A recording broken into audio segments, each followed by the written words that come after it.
What is going on, InterVarsity family? Hey, we just got back from camp, and everyone's just been asking me, how is camp? How was it?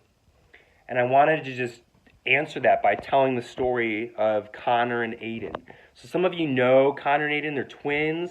I met them in the fall semester at the beginning of the school year. When I first met them, they started coming to a Bible study, and I couldn't really pick up where they were with God. So I asked them, like, what's your spiritual background? Kind of how you feeling with Jesus? And Connor initially answered with, I'm borderline atheist. I don't really know what I believe. I don't really think there's much out there. He shared about his family being anti-religion, specifically his dad. Over the course of the semester, Connor begins having these moments where during worship he started to cry, and from his perspective and what he was sharing was that he just felt something deeper connecting with him. At Bible studies, questions begin to shift. Instead of, I'm just here because I have friends coming, to what is this God? Who is God? How does this text that we're reading in Bible study apply to my life? There was also this moment in this semester where Connor began praying to God. Something I'm not sure if he had ever done, with this posture of there might be a God. There is a God. I'm starting to believe. And in his prayers, he tells me that he begins seeing these images of a dove. There's this reoccurring picture that comes to his mind of a dove. I'm thinking about Noah right now, right? We have Noah on this boat for 40 days and 40 nights. He sends out this dove. The dove comes back with this olive branch. And it's this moment of, oh, land. There's something else out there than this ocean and this sea and this boat filled with animals and things that come from animals. You know what I'm saying?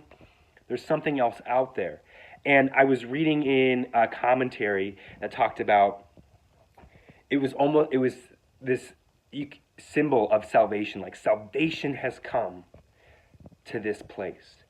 And as Connor was having these images of a dove, salvation was coming unto him. Connor became a Christian in January.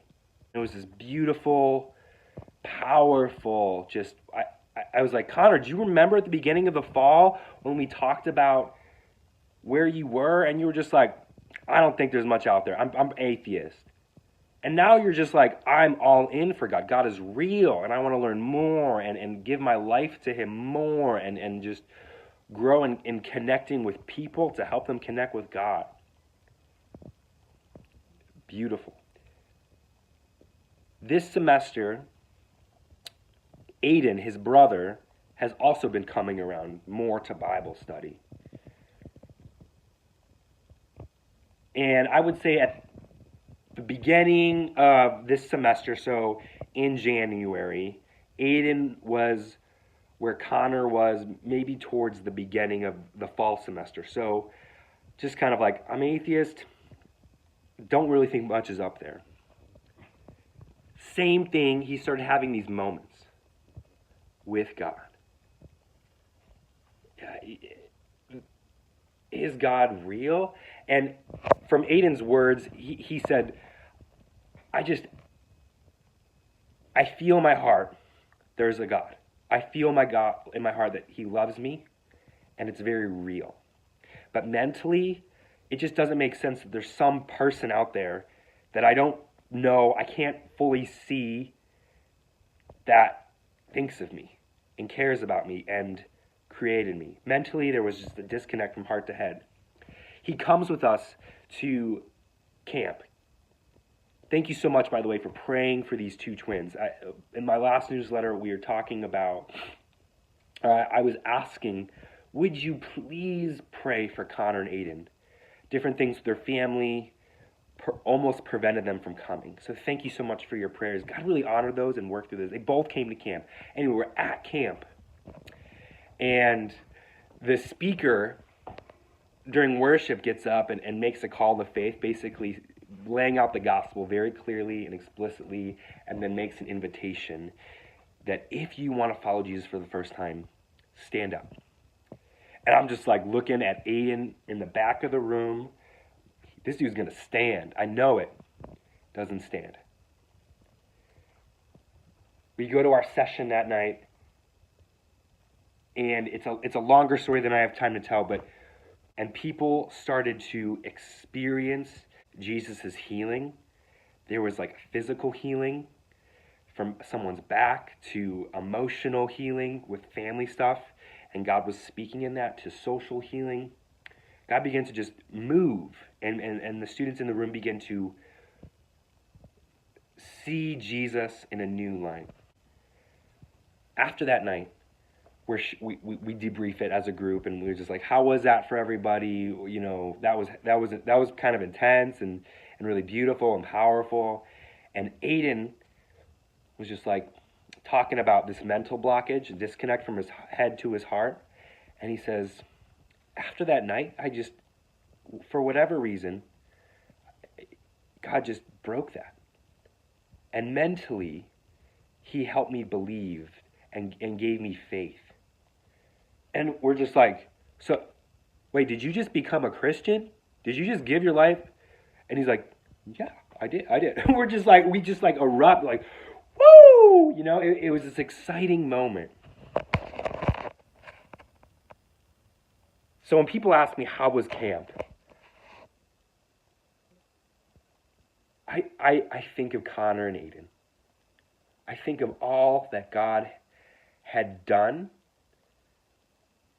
before and what God did at camp.